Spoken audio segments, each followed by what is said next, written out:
بسم اللہ الرحمن الرحیم نحمده ونصلی ونسلم علی رسولنا الکریم اما بعد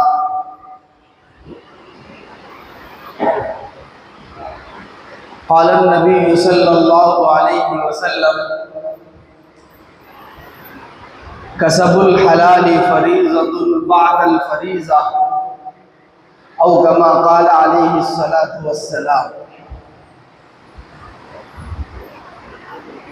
محترم دوستو، بزرگوں اور نوجوانوں، اللہ رب العزت نے مسلمانوں کو بلکہ سارے انسانوں کو اس دنیا میں پیدا کر کے ان کی کچھ ضروریات کو بنا دیا ہے۔ انسان کو زندہ رہنے کے لیے جہاں بہت سے چیزوں کی ضرورت ہوتی ہے، جیسے ہوا کی ضرورت ہے کہ آکسیجن کے بغیر انسان اس دنیا میں نہیں رہ سکتا، بہت ضروری ہے آکسیجن، ہوا۔ ایسے ہی انسانوں کے زندہ رہنے کے لیے پانی کی بھی ضرورت ہے، پانی کے بغیر بھی انسان زندہ نہیں رہ سکتا۔ ایسے جو بنیادی ضرورتیں ہیں جس کے بغیر انسان زندہ نہیں رہ سکتا، انہی ضرورتوں میں اللہ تعالیٰ نے ایک ضرورت انسان کی کھانے پینے کی بھی رکھی ہے۔ اس کے بغیر بھی انسان زندہ نہیں رہ سکتا۔ اب کچھ چیزیں تو اللہ تعالیٰ نے مفت میں دے دی ہے، انسانوں کو فری میں دے دی ہے، اس کے لیے کوئی چارج نہیں لگایا ہے، اس کے لیے کوئی پیسہ نہیں رکھا ہے، بلکہ نبی علیہ السلام نے ارشاد فرمایا اس کا چارج یہ ہے، اس کی قیمت یہ ہے کہ انسان جو ہے اس کے بدلے میں اللہ تعالیٰ کا ذکر کرے، اللہ تعالیٰ کی تعریف کرے، وہی اس کا بدلہ ہے، وہی اس کی قیمت ہے۔ ہوا کے کوئی پیسے نہیں ہے، پانی کے کوئی پیسے نہیں ہے۔ زمین میں انسان جب بور کرتا ہے تو اللہ تعالیٰ اس کو مفت میں پانی دے دیتے ہیں۔ اسی طرح جو سانس انسان کے جسم سے نکلتی ہے اندر سے، اس کے بھی پیسے نہیں ہیں، وہ بھی مفت میں انسان سانس لیتا ہے، اور سانس کو باہر چھوڑتا ہے اندر لے جاتا ہے، باہر چھوڑتا ہے اندر لے جاتا ہے، اس کا بھی کوئی چارج نہیں ہے، حالانکہ وہ بھی بہت ضروری ہے انسان کے زندہ رہنے کے لیے۔ اگر کچھ سیکنڈ کے لیے، کچھ منٹ اور کچھ سیکنڈ کے لیے سانس رک جائے گی تو پھر انسان کی زندگی کا خاتمہ ہو جائے گا۔ تو کچھ چیزوں کو اللہ تعالیٰ نے مفت میں رکھا ہے اور وہ اپنی طرف سے اس کا انتظام کر دیا ہے سارے انسانوں کے لیے، صرف ایمان والے ہی نہیں، سارے انسانوں کے لیے اللہ تعالیٰ نے ایسی چیزوں کو مفت میں دے دیا ہے، کیونکہ جو لوگ بے ایمان ہیں، کافر ہیں، وہ بھی اللہ کی مخلوق ہے، اللہ کے بندے ہیں، اللہ ہی نے ان کو پیدا کیا ہے، اب وہ بیچارے بھٹک گئے ہیں، جس کی وجہ سے وہ گمراہی اور ہدایت سے دور ہو گئے۔ ان کو بھی اللہ تعالیٰ نے اپنی طرف سے وہ نعمتیں دی رکھی ہے، جیسے ایمان والوں کو دے رکھا ہے، ایسے ہی بے ایمانوں کو بھی دے رکھا ہے۔ اور کچھ ضرورتیں ایسی ہیں جس کو پورا کرنے کے لیے اللہ تعالیٰ نے انسانوں ہی کے اوپر ذمہ داری ڈالی ہے کہ یہ چیزیں مفت میں نہیں ملے گی، یہ چیزیں آسانی کے ساتھ نہیں ملے گی۔ ان چیزوں کو حاصل کرنے کے لیے انسان کو ہی محنت کرنا پڑے گا، انسان کو ہی کوشش کرنا پڑے گا، انسان کو ہی آگے بڑھنا پڑے گا۔ اللہ تعالیٰ اس چیز کو بغیر محنت کے انسان کے حوالے نہیں کرتے، ایمان والے کے حوالے نہیں کرتے۔ ان میں ایک زندگی گزارنے کے جو اسباب ہے، کھانے پینے کے جو اسباب ہے، رہنے سہنے کے جو اسباب ہے، اور انسان کے جسم کو ڈھانپنے کے لیے جن چیزوں کی ضرورت ہوتی ہے، لباس، وہ اسباب ہے، وہ سب چیزوں کو بندے کو خود محنت کر کے حاصل کرنا پڑے گا۔ اللہ تعالیٰ آسانی کے ساتھ بغیر محنت کے وہ چیزیں نہیں دیتے ہیں۔ ایسا نہیں ہے کہ اللہ کو قدرت نہیں ہے، اللہ کو قدرت ہے۔ اللہ تعالیٰ ہر انسان کو اللہ تعالیٰ تینوں وقت میں بغیر محنت کرے، پوری دنیا انسانیت کو اللہ تعالیٰ تینوں وقت کھانا کھلا سکتے ہیں، بغیر محنت کرے آسمان سے کھانے کا انتظام کر سکتے ہیں۔ لیکن اللہ تعالیٰ کا یہ نظام نہیں ہے۔ اللہ کی قدرت تو ہے، اللہ تعالیٰ اس پر قادر تو ہے، لیکن اللہ کا نظام ایسا نہیں ہے۔ اللہ کی فطرت اور عادت اور اللہ کا قانون ایسا نہیں ہے۔ قانون اور نظام یہ ہے کہ انسان کو محنت کرنا پڑے گا، انسان کو کوشش کر کے وہ چیزیں حاصل کرنا پڑے گا۔ انہی چیزوں میں ایک ہے محنت کرنا، محنت مزدوری کرنا، حلال روٹی روزی کمانے کے لیے اپنے آپ کو کھپانا، اپنے آپ کو مشقت میں ڈالنا، یہ بہت بڑی عبادت ہے، یہ بھی بہت بڑی عبادت ہے۔ صرف نماز، حج، عمرہ، زکوٰۃ، روزہ ہی عبادت نہیں ہے، وہ بھی عبادتیں ہیں۔ اس کے ساتھ ساتھ میں حلال روٹی روزی کمانے کے لیے اپنی اور اپنی اولاد کی، اپنی فیملی کی ضرورتوں کو پورا کرنے کے لیے محنت کرنا بھی بہت بڑی عبادت ہے، بہت بڑا فریضہ ہے۔ نبی علیہ السلام نے ارشاد فرمایا، کسب الحلال فریضۃ بعد الفریضہ۔ نماز کے بعد، روزے کے بعد، زکوٰۃ کے بعد، حج کے بعد اگر کوئی سب سے بڑا فریضہ ہے تو وہ فریضہ ہے حلال روٹی روزی کمانا۔ یہ بھی بہت بڑا فریضہ ہے، یہ بھی بہت بڑی عبادت ہے۔ اس کا بھی اسلام نے حکم دیا ہے، قرآن نے حکم دیا ہے، رسول اللہ صلی اللہ علیہ وسلم کی احادیث بتاتی ہے کہ اللہ کے نبی صلی اللہ علیہ وسلم نے صحابہ کو حلال کمانے کی، کاروبار کرنے کی، محنت مزدوری کرنے کی ترغیب دیا کرتے تھے، اور خود بھی ہمارے نبی صلی اللہ علیہ وسلم خالی نہیں رہتے تھے گھر میں، نبوت کی ذمہ داری کے ساتھ ساتھ، تبلیغ دین کی ذمہ داری کے ساتھ ساتھ، صحابہ کرام کی تعلیم اور تربیت کی ذمہ داری کے ساتھ ساتھ حضور صلی اللہ علیہ وسلم اپنے پیٹ کے لیے، اپنے بال بچوں کے لیے محنت کیا کرتے تھے۔ حضور نے تجارت بھی کی، حضور صلی اللہ علیہ وسلم نے مزدوری بھی کی، حضور صلی اللہ علیہ وسلم نے پیسہ کمانے کے لیے محنت کیا، اپنے آپ کو مصروف کیا۔ کیوں؟ اس لیے کہ یہ فریضہ ہے، فریضۃ بعد الفریضہ، اللہ کی طرف سے فرض ہے کہ ہم اس سلسلے میں کوشش کریں، حلال روٹی روزی کمانے کے اسباب اختیار کریں۔ یہ دین کا، اسلام کا حصہ ہے۔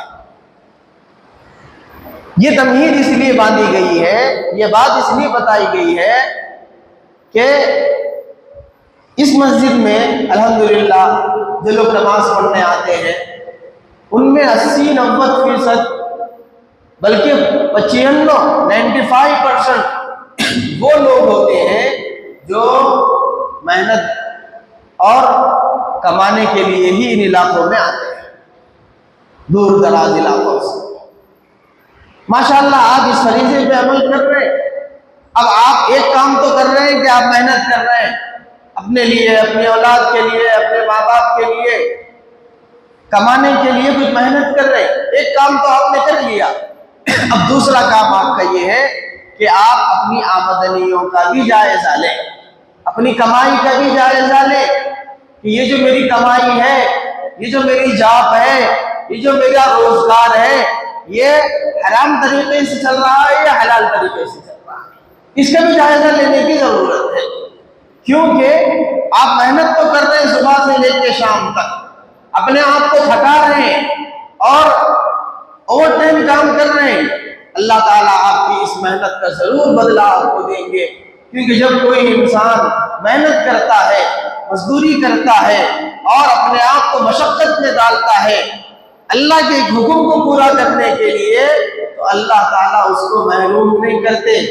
چاہے وہ ایمان والا ہو چاہے وہ بے ایمان ہو،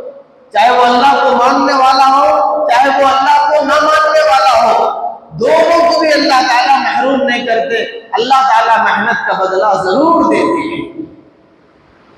لیکن ساتھ ساتھ میں ہم سب کو اپنی آمدنیوں کا جائزہ لینے کی بھی ضرورت ہے، کیونکہ جس طرح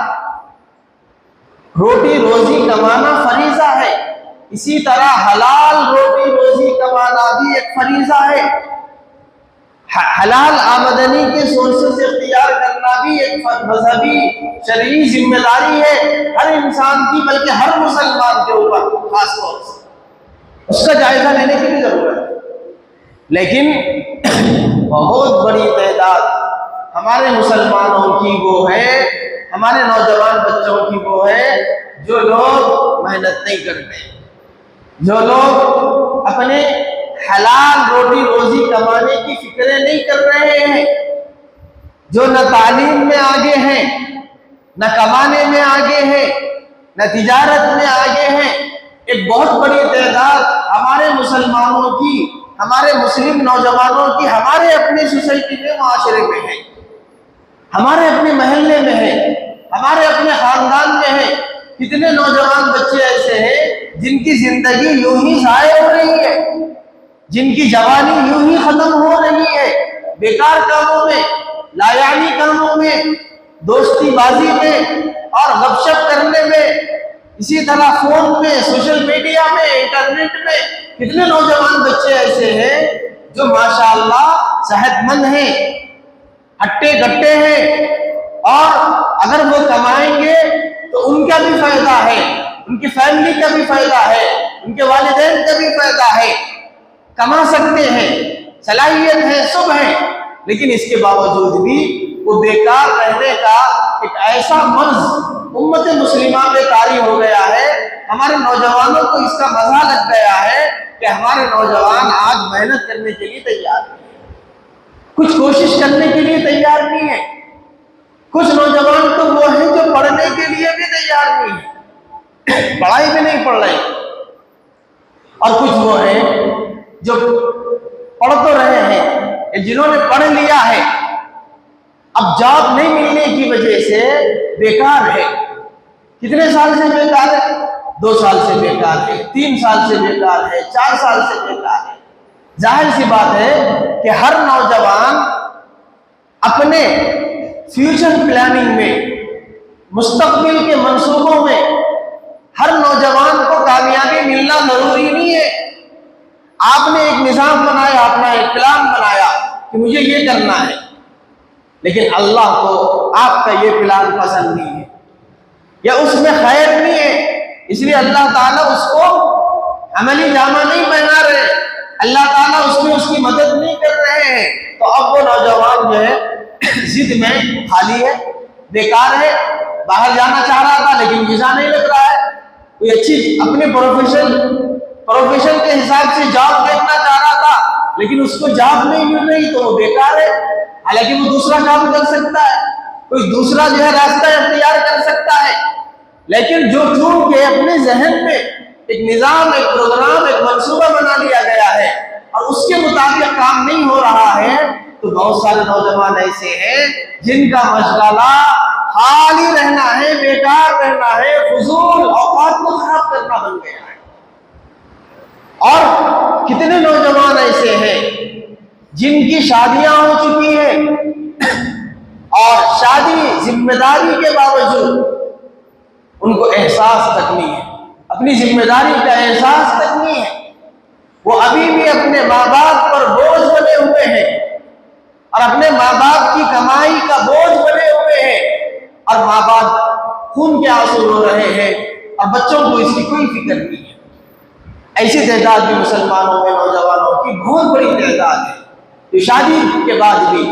ذمہ داریاں کندھوں پر پڑنے کے باوجود بھی وہ بیکار رہنے سے عاجز نہیں آتے،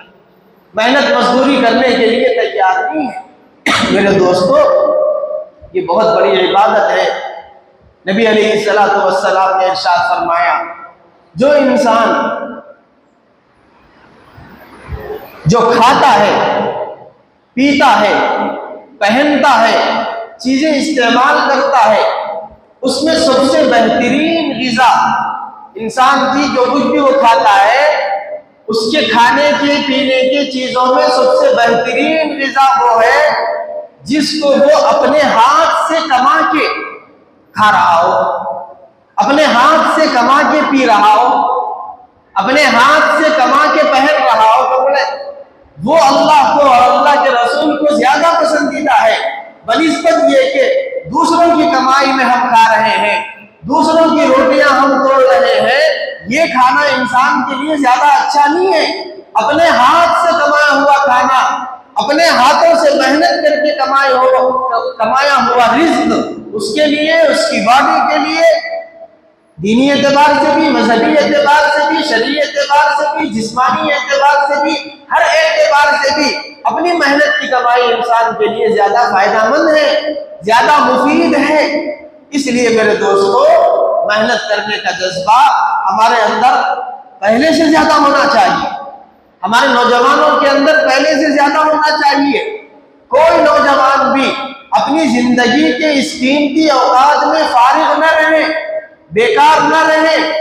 کیونکہ جب انسان بیکار رہتا ہے، خالی رہتا ہے، مشغول نہیں رہتا ہے، تو پھر وہیں سے گناہوں کی شروعات ہو جاتی ہے، بدنگاہی کی شروعات وہیں سے ہوتی ہے، بدنظری کی شروعات وہیں سے ہوتی ہے، طرح طرح کے گناہ کے خیالات انسان کو خالی رہنے ہی سے آتے ہیں۔ آپ ایک دن خالی رہ کے دیکھیں 24 گھنٹے، اور ایک دن پورا مصروف رہ کے دیکھیں، یہ دونوں دنوں میں زمین آسمان کا فرق نظر آئے گا۔ جو آدمی مصروف رہتا ہے اس کا ذہن گناہ کی طرف نہیں جاتا۔ آج ہمارے نوجوان بچے جو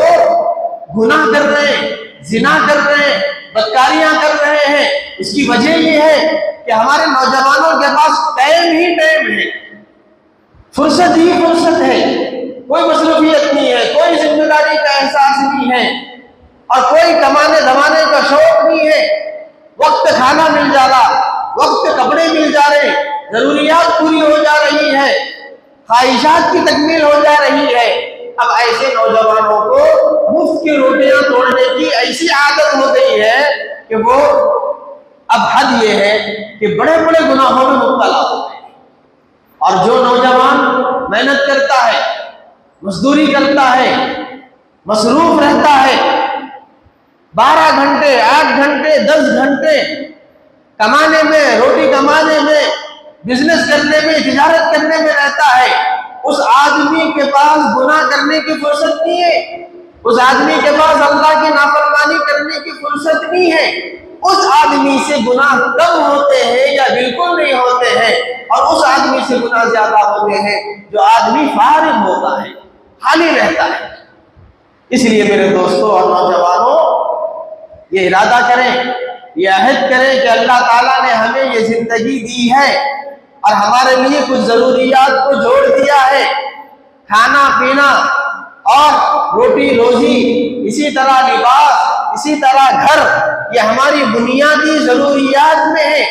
اس کو پورا کرنے کی ذمہ داری ہماری اپنی ہے، اللہ کی نہیں ہے۔ اللہ تعالیٰ کے اوپر نہیں ہے کہ اللہ تعالیٰ انسانوں کو مفت میں کھانا کھلا دے، وہ کھانا اللہ ہی دیتے ہیں، اللہ ہی رازق ہے، لیکن بغیر محنت کے، بغیر سبب اختیار کرے کے، بغیر کوشش کے اللہ تعالیٰ ایک دانہ بھی انسانوں کو نہیں دیتے ہیں۔ محنت کیجئے، اپنے آپ کو مصروف رکھیے۔ اور کچھ لوگ ایسے ہیں ہمارے معاشرے میں جن کا مشغلہ محنت کرنا نہیں ہے، جن کا مشغلہ لوگوں سے قرض وصول کرنا ہے، اپنی ضروریات کو پورا کرنے کے لیے لوگوں سے قرض کی عادت بن گئی ہے۔ خاندان والوں سے قرض لیتے ہیں، محلے والوں سے قرض لیتے ہیں، دوستوں سے قرض لیتے ہیں، جان پہچان والوں سے قرض لیتے ہیں اور اپنی ضروریات کو ڈھکیلتے رہتے ہیں۔ ایک ضرورت پوری ہو گئی اور پھر جب دوسری ضرورت آتی ہے اس وقت تک خالی رہتے ہیں، اطمینان سے رہتے ہیں۔ پھر جب کوئی ضرورت پیش آ جائے گھر میں بیوی بچوں کی، بال بچوں کی، تو وہ کمانے کے لیے تیار نہیں ہے، وہ محنت کرنے کے لیے تیار نہیں ہے، وہ لوگوں سے قرضے مانگ مانگ کے اپنی ضرورتوں کو پورا کر رہا ہے اور لوگوں کو ڈبا رہا ہے اور قرض لے کے لوگوں کو دھوکہ دے رہا ہے۔ ایسے لوگوں پر بھی اللہ کی اور رسول اللہ کی بدترین لعنت ہے۔ جو آدمی قرض لے، جس آدمی کا مزاج اور عادت قرض لینا بن جائے اور وہ اپنی ضرورتوں کو، اپنی فیملی کی ضرورتوں کو لوگوں سے قرضے مانگ کے، بھیک مانگ کے پورا کرتا ہو، ایسا آدمی کی اللہ کے پاس کوئی اہمیت نہیں ہے، رسول اللہ صلی اللہ علیہ وسلم کے پاس کوئی اہمیت نہیں ہے۔ کیا آپ کو نہیں معلوم کہ حضور صلی اللہ علیہ وسلم نے ایسے مسلمان کی نماز جنازہ بھی نہیں پڑھائی جس مسلمان کے اوپر قرض تھا، قرض کی حالت میں اس کا انتقال ہوا، کسی کو پیسے دینا تھا، کسی کو امانت دینا تھا، قرض اس کے اوپر باقی تھا اور وہ ادا کیے بغیر گزر گیا، مر گیا، انتقال کر گیا، تو حضور صلی اللہ علیہ وسلم نے اس کی نماز جنازہ نہیں پڑھائی۔ پھر بعد میں ایک صحابی آگے بڑھے اور انہوں نے کہا کہ یا رسول اللہ، اس کے اوپر جو بھی قرض تھا میں اپنی طرف سے ادا کر کے اس کے ذمے سے اس فریضے کو ختم کر دوں گا۔ جب انہوں نے اپنے اوپر ذمہ داری لی تو حضور صلی اللہ علیہ وسلم نے تب جا کے نماز جنازہ پڑھائی۔ اور آج کتنے مسلمان ایسے ہیں جو لوگوں کو ڈبا لیتے پھر رہے ہیں، لوگوں کا پیسہ ہڑپتے ہوئے پھر رہے ہیں۔ ہمارے معاشرے میں، ہمارے خاندانوں میں، ہمارے فیملی میں کتنے نوجوان اور کتنے لوگ ایسے ہیں جن سے لوگ بھاگ رہے ہیں، خود رشتہ دار ایک دوسرے سے بھاگ رہے ہیں۔ کیوں؟ اس لیے کہ بھئی یہ آدمی بدنام ہو گیا ہے، یہ آدمی جب بھی ملتا ہے قرض پوچھتا ہے، اپنی ضرورتوں کا اظہار کرتا ہے، تو لوگ ملنے کے لیے ڈر رہے ہیں، رشتہ دار ملنے کے لیے ڈر رہے ہیں۔ یہ سب ذلت برداشت کر رہا ہے اور یہ سب ذلت کو، بے عزتی کو اٹھا رہا ہے، لیکن مسلمان محنت کرنے کے لیے تیار نہیں ہے، مسلمان اپنی صلاحیتوں کو استعمال کرنے کے لیے تیار نہیں ہے۔ کتنے مسلمان ایسے ہیں جو لوگوں سے بھیک مانگنا جن کا مشغلہ بن گیا ہے، وہ جو قرض لیتے ہیں وہ لوگ بھی دراصل بھیک ہی مانگتے ہیں، ان کو تھوڑا بہت اپنی عزت کا خیال ہوتا ہے تو وہ بجائے بھیک مانگنے کے قرض مانگتے ہیں، قرض کی شکل میں، وہ بھیک کو قرض کی شکل میں مانگتے ہیں۔ اور کچھ لوگ ایسے ہیں جو قرض نہیں مانگتے لیکن اپنی ضرورتوں کے بارے میں بار بار لوگوں کو توجہ دلاتے رہتے ہیں کہ مجھے یہ اتنے پیسوں کی ضرورت ہے، میرے گھر میں آج جو ہے یہ کام ہے، بچے کا آپریشن ہے اور بچے کی فیس بننا ہے، اہلیہ کا علاج کرانا ہے، میرا علاج کرانا ہے۔ یہ لوگوں کو ٹارگٹ بنا کے، لوگوں کو اپنے ذہن میں نوٹس کر کے کہ کون پیسے والا ہے، کون مالدار ہے، اب اس سے منگلے دے پھر رہے ہیں۔ کتنے نوجوان، کتنے مسلمان ایسے ہیں جو اس کام میں مبتلا ہے۔ اس لیے میرے دوستو، یہ نبی علیہ السلام کی تعلیمات کے سراسر خلاف۔ ہر مسلمان کو چاہیے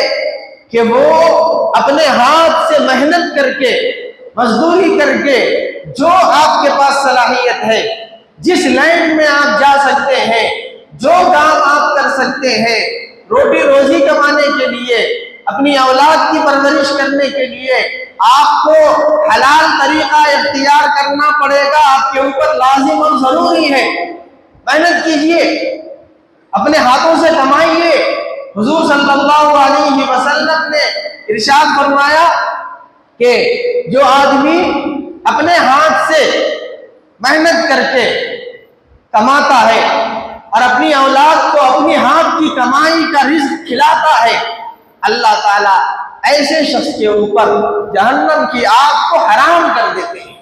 جو حلال کماتا ہے اور حلال اپنی اولاد کو کھلاتا ہے۔ کتنی احادیث ہے حضور صلی اللہ علیہ وسلم کی، کتنی ترغیبات ہیں حضور صلی اللہ علیہ وسلم کی مسلمانوں کو، صحابہ کو محنت کرنے کے سلسلے میں۔ خالی نہیں رہتے تھے حضور صلی اللہ علیہ وسلم اور صحابہ، ان کے پاس ٹائم نہیں تھا۔ ہمارے نبی صلی اللہ علیہ وسلم کے 24